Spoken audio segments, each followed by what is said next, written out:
The Eastern Front did not forgive illusions. From the frozen forests outside Moscow to the endless plains of Ukraine, German infantry units learned a brutal lesson between 1941 and 1942. Modern war was no longer fought at long, measured distances. It was fought suddenly, violently, and far closer than doctrine had predicted. 90% of infantry engagements took place at under 400 meters, sometimes under 200, sometimes at shouting distance. Yet the German soldier went into battle armed with weapons designed for a different century. On one end of the spectrum stood the Mauser K98K, a beautifully crafted bolt-action rifle, deadly accurate beyond 600 meters, but slow. Each shot required a manual cycle of the bolt. In close combat, that delay could be fatal. On the other end was the MP40, a compact submachine gun firing pistol ammunition. At close range, it was devastating. But beyond 100 meters, its effectiveness collapsed. Accuracy dropped. Penetration suffered. The weapon became little more than noise.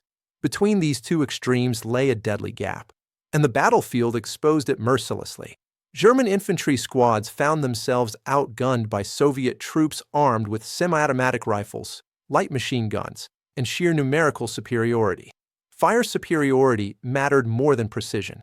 Volume mattered more than elegance. Soldiers didn't need to hit targets at 800 meters. They needed to survive the next 30 seconds. The problem was obvious to those fighting the war, but the solution did not exist. German military doctrine still believed in the supremacy of long-range marksmanship. Rifles were expected to dominate the battlefield.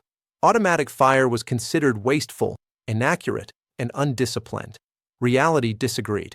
Infantry combat in villages, forests, trenches, and ruined cities demanded something new.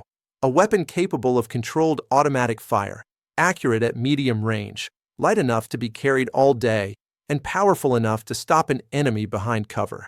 Not a rifle, not a submachine gun, something in between. This idea was radical and dangerous because it challenged decades of military orthodoxy. Weapons do not begin with steel. They begin with ammunition. German engineers understood that the real limitation wasn't the rifle, it was the cartridge. Full-power rifle rounds like the 7.92 by 57 mm Mauser were simply too powerful for controllable automatic fire. Recoil was excessive. Weight was prohibitive. Ammunition load was limited. The answer was heretical. Reduce the power. What emerged was the 7.92 by 33 mm Kurz, the world's first successful intermediate cartridge. Shorter, lighter, less recoil, yet still lethal out to 300 meters. This single decision would redefine infantry warfare forever.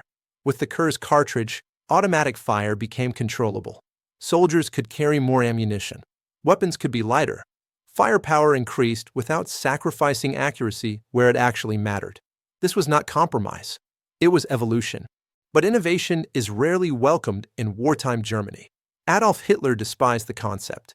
To him, the future belonged to powerful rifles firing long-range ammunition. Anything else was a step backward. He viewed intermediate cartridges as weak, unnecessary, even cowardly. Orders came down, stop the program. The engineers obeyed, on paper. German generals understood something Hitler did not. This weapon could save lives. So they lied. They rebranded the project as MP43, Maskin Pistol 43. A submachine gun. A minor improvement. Nothing revolutionary. Hitler lost interest. Development continued in secret. Prototypes reached the front, and the reports that came back were impossible to ignore.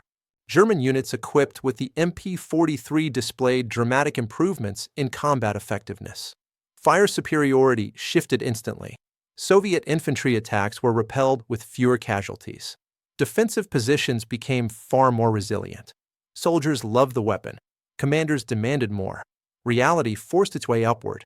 In 1944, Hitler finally saw the reports.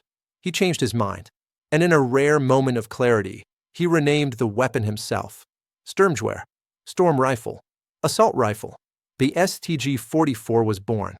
Every modern assault rifle traces its lineage back to this moment.